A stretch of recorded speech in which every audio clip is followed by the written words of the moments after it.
Hello everyone, I hope आप सभी लोग बहुत अच्छे होंगे। मेरा नाम है अभिषेक कुमार त्रिपाठी। आप सभी को स्वागत करता हूं हमारे चैनल पे जिसका नाम है लर्निफाई में। तो आज इस वीडियो में हम बात करने वाले हैं सीबीएसई और आईसीएसई टर्म 2 की जो एग्जाम होने वाले क्लास 10th की, उसका एक इंपॉर्टेंट चैप्टर इलेक्ट्रिसिटी, जहां पे आज हम लोग इस वीडियो में उस चैप्टर से सारे इंपॉर्टेंट कॉन्सेप्ट्स को, डेफिनेशंस को और सारे इंपॉर्टेंट टर्म्स और फॉर्मूले को आज हम इस वीडियो में देखेंगे। तो अगर आपने अभी तक हमारे चैनल सब्सक्राइब नहीं किया है तो हमारे चैनल को सब्सक्राइब कर लीजिए। चलिए स्टार्ट करते हैं इस वीडियो को। चलिए बात करते हैं अपना पहला टॉपिक यहां पे लिखा हुआ है करंट। देखिए याद रखिएगा, current is simply defined as the flow of charge in 1 second, यानी कि flow of charge in particular time interval is called current. ठीक है, यानी कि किसी भी 1 सेकेंड में, 1 सेकेंड में जितना भी अमाउंट ऑफ चार्ज फ्लो होता है उसे हम लोग क्या बोलते हैं, करंट बोलते हैं। ठीक है, इसका जो सिंबल होता है वो आपका आई होता है और इसका फॉर्मूला होता है आपका Q अपॉन T। ठीक है, ये आपका होता है फॉर्मूला, जहां पे Q होता है आपका चार्ज और T यहां पे होता है टाइम। टाइम की जो वैल्यू होती है वो आपकी सेकंड्स में होती है और जो आपका चार्ज होता है उसकी यूनिट क्या होती है, कूलम में। ठीक है, तो इस तरह से जो आपका करंट हो जाएगा, आई हो जाएगा, उसकी यूनिट क्या हो जाएगी, कूलम पर सेकंड, जिसको आप लोग एम्पियर भी कहते हैं। ठीक है, तो एम्पियर या coulomb per second is the unit of current. ठीक है, ये हो जाएगा आपका। अब याद रखिएगा जो करंट होता है उसको मेजर किससे करते हैं, याद रखिएगा करंट को हम मेजर करते हैं by using ammeter. So ammeter is a kind of device which is used to measure electric current. ठीक है, तो आपको ये जो पॉइंट्स है वो आपको यहां पे याद रखना है। ठीक है, साथ साथ यहां पे याद रखिएगा चार्ज का फॉर्मूला होता है Q इज इक्वल टू होता है N इंटू E, जहां पे N होता है आपके पास number of electrons and E होता है value on charge on 1 electron. मतलब जो आपका इलेक्ट्रॉन होता है, 1 इलेक्ट्रॉन जो होता है, उस 1 इलेक्ट्रॉन पे जो आपके चार्ज की वैल्यू होती है वो होती है 1.6 इंटू 10 की पावर माइनस 19 कूलम। ठीक है, ये 1 इलेक्ट्रॉन पे चार्ज की वैल्यू होती है। तो अगर आपके पास सपोज कर लीजिए आपके पास 5 इलेक्ट्रॉन्स हैं, तो 5 इलेक्ट्रॉन्स में कितना चार्ज होगा, आप क्या करेंगे, n की वैल्यू 5 हो जाएगी और जो चार्ज और इलेक्ट्रॉन है वो आपका कितना हो जाएगा, 1.6 इंटू 10 की पावर माइनस 19 हो जाएगा। आप इसको दोनों को मल्टीप्लाई कर लोगे तो आपको यहाँ पे चार्ज मिल जाएगा। ठीक है, तो ये आपका यहाँ पे हो जाएगा करंट के बारे में। अब यहाँ पे जो सेकंड इंपॉर्टेंट टॉपिक होता है वो होता है आपके पास वोल्टेज, जिसको हम क्या बोलते हैं, पोटेंशियल बोलते हैं। ठीक है, क्या बोलते हैं, पोटेंशियल। तो क्या होता है, work done to bring a unit positive charge from infinity to a point. मतलब कोई भी एक चार्ज है जो आपका यूनिट चार्ज है। ठीक है, यूनिट चार्ज है, यूनिट का मतलब होता है 1 कूलम। तो एक आपके पास अगर 1 कूलम का चार्ज है, उसको इनफाइनाइट से किसी पॉइंट तक लाने में जितना अमाउंट ऑफ वर्क करते हैं उसे क्या बोलते हैं, इलेक्ट्रिक पोटेंशियल बोलते हैं। ठीक है, तो electric potential defined as the work done to bring a unit charge from infinity to a point. ये आपका होता है इलेक्ट्रिक पोटेंशियल का फॉर्मूला, जिसका होता है V यहां पे इलेक्ट्रिक पोटेंशियल हो जाएगा, W आपका यहां पे हो जाएगा वर्क एंड Q हो जाएगा आपका चार्ज। ठीक है, जहां पे आपका जो V होता है इसकी यूनिट क्या होती है आपकी, वोल्ट, या फिर आप इसको जूल पर कूलम भी कह सकते हैं, चाहे तो आप वोल्ट इसको बोल सकते हैं या फिर जूल पर कूलम भी आप बोल सकते हैं। ठीक है, तो ये आपका हो जाएगा इलेक्ट्रिक पोटेंशियल।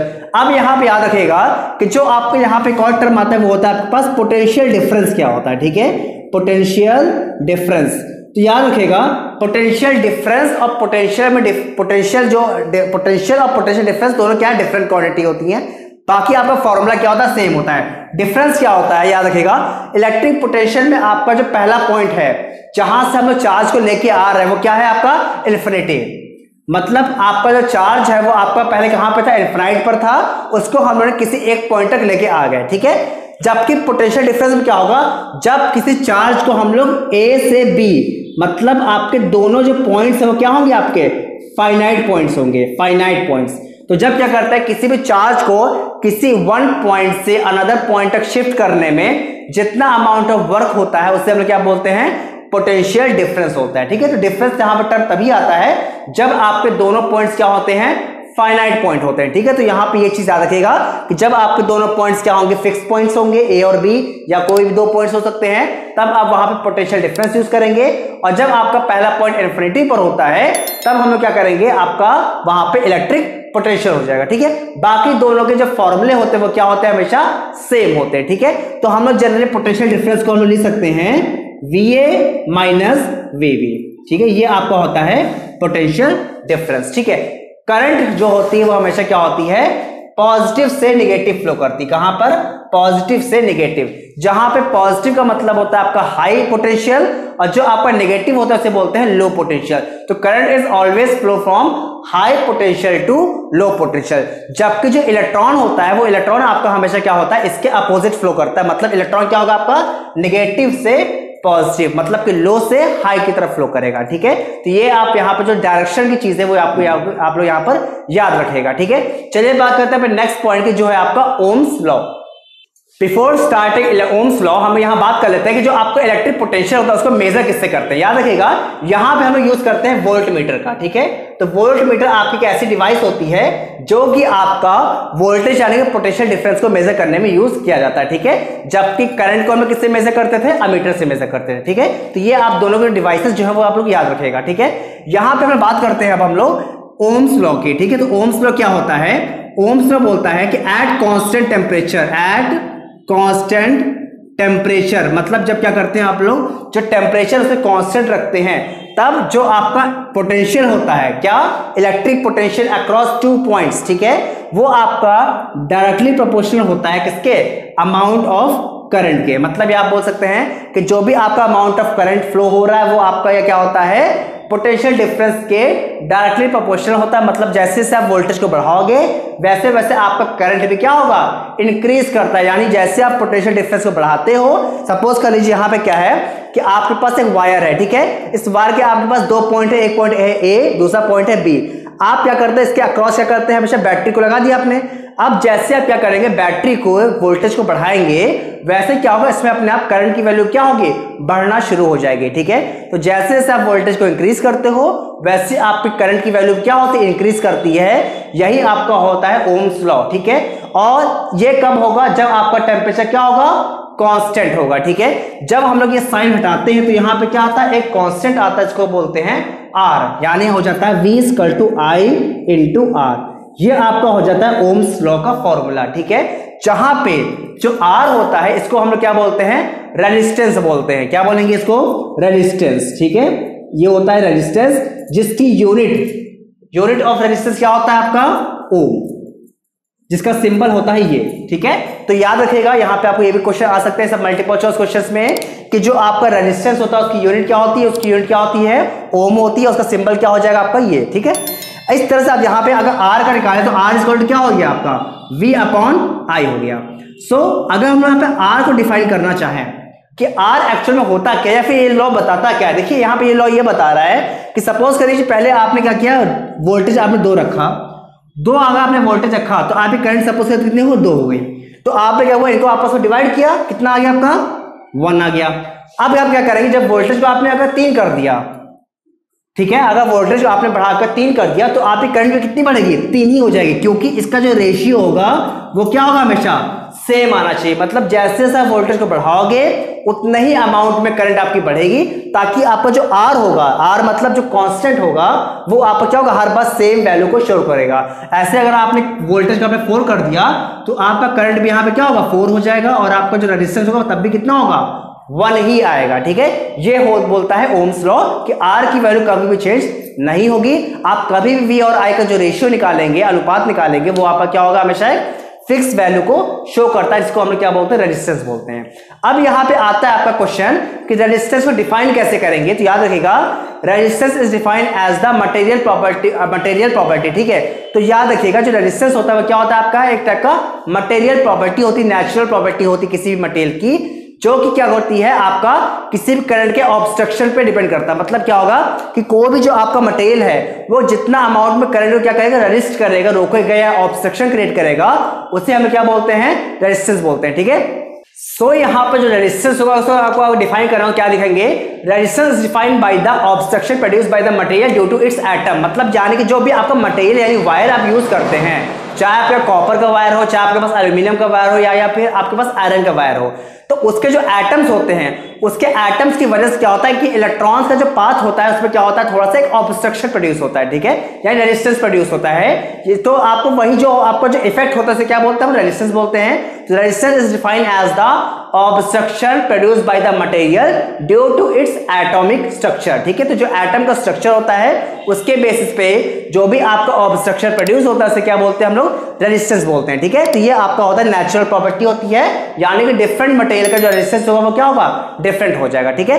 अब यहां बात करते हैं कि जो रेजिस्टेंस होता है आर आपका किन किन फैक्टर्स पर डिपेंड करता है। तो यहां मैं सिंपली बता देता हूं कि पहला तो आर आपका डिपेंड करता है किस पर, लेंथ ऑफ वायर पर, मतलब जितना ज्यादा वायर का लेंथ होगा उतना ज्यादा क्या होगा यहाँ पे रेजिस्टेंस होगा। यानी अगर आपके पास एक तार है 1 मीटर का और एक तार है आपके पास 2 मीटर का, तो जिस तार की लंबाई ज्यादा होगी उसका रेजिस्टेंस क्या होगा, वहां पे ज्यादा हो जाएगा, ठीक है।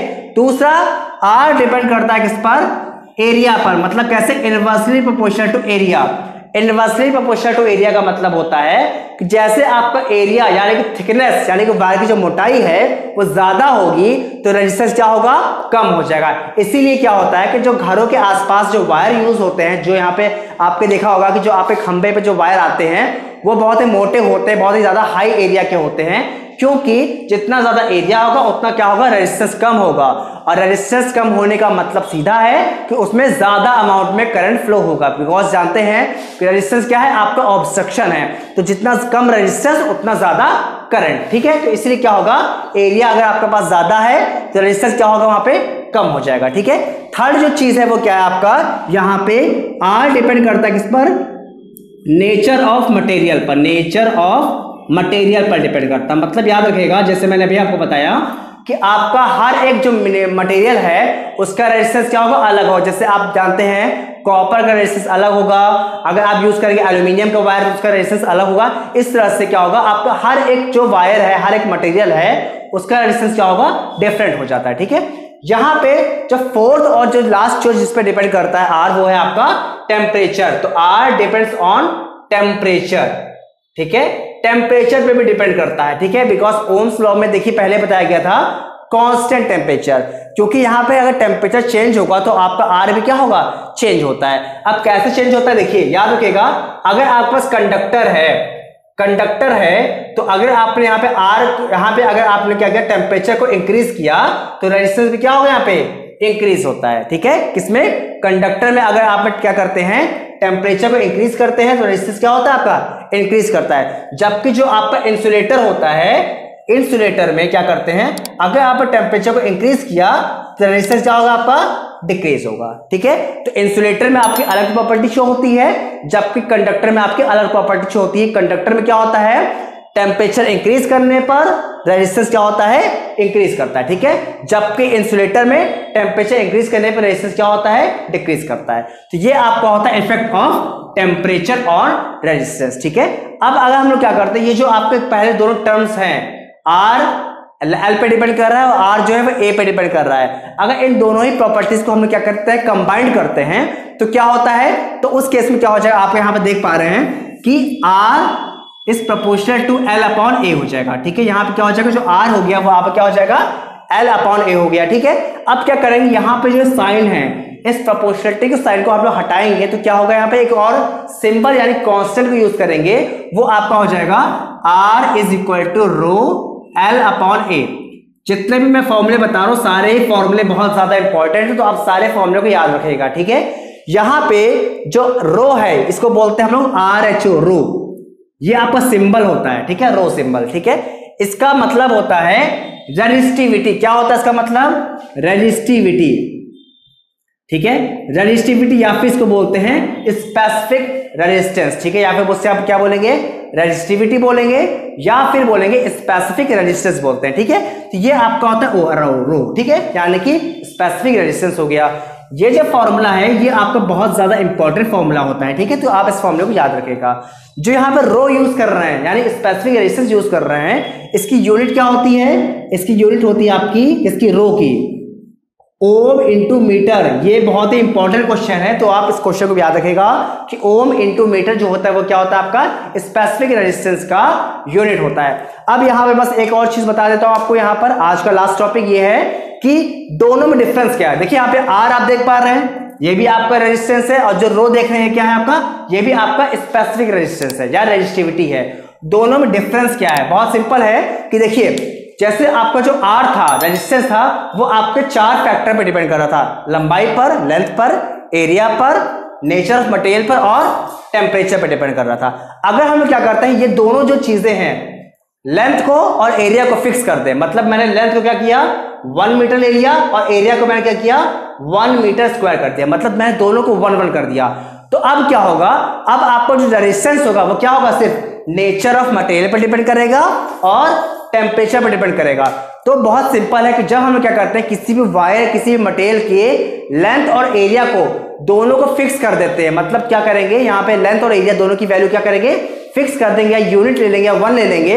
उस केस में जो भी आपका रेजिस्टेंस होता है वो क्या होता है आपका सीधे सीधे नेचर ऑफ मटेरियल को एक्सप्रेस करता है। तो जो भी आपका नेचर ऑफ मटेरियल पे जब आपका रेजिस्टेंस डिपेंड करेगा केवल, उसे क्या बोलते हैं स्पेसिफिक रेजिस्टेंस बोलते हैं। ठीक है, तो स्पेसिफिक रेजिस्टेंस में आपका लेंथ और एरिया जो होगा वो आपका फिक्स हो जाता है। मतलब अगर मैंने एक वायर लिया, मैंने सपोज करिए एक वायर लिया आपने 2 मीटर का और एक वायर लिया मैंने 1 मीटर का, तो दोनों की लेंथ क्या है अलग अलग है। तो इस केस में 2 मीटर का जो वायर है इसका रेजिस्टेंस क्या होगा ज्यादा होगा, इसका आर क्या होगा ज्यादा होगा, इसका आर क्या होगा कम होगा क्योंकि इसकी लंबाई कम है। लेकिन दोनों का जो स्पेसिफिक रेजिस्टेंस है वो क्या होगा सेम होगा। क्यों सेम होगा, because specific resistance does not depend on the length, क्योंकि ये लेंथ और एरिया पे डिपेंड नहीं करता है। ठीक है, चाहे आप 10 मीटर का वायर लेंगे चाहे आप 1 मीटर का वायर लेंगे, दोनों का आर जो होगा वो तो डिफरेंट होगा, बट स्पेसिफिक रेजिस्टेंस क्या होता है वो सेम होता है।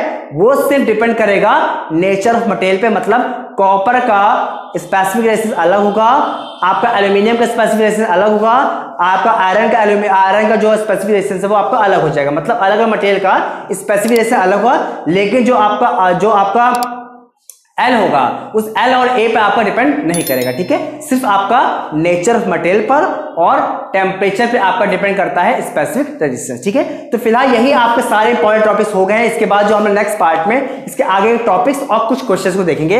आई होप आपको सारे जो क्वेश्चंस समझ में आ गए होंगे। इनफैक्ट कोई डाउट अगर फिर भी रह जाता है तो आप अपने डाउट को कमेंट सेक्शन में लिख के बता सकते हैं, या फिर हमारे टेलीग्राम चैनल को ज्वाइन कर सकते हैं जहां पे इस चैप्टर्स के रिलेटेड कोई इंपॉर्टेंट पीडीएफ हम लोग वहां पे शेयर करेंगे, ताकि आप वहां डाउनलोड करके अपने प्रिपरेशन को आगे बढ़ा सकते हैं। तो मिलते हैं नेक्स्ट वीडियो में। Thank you.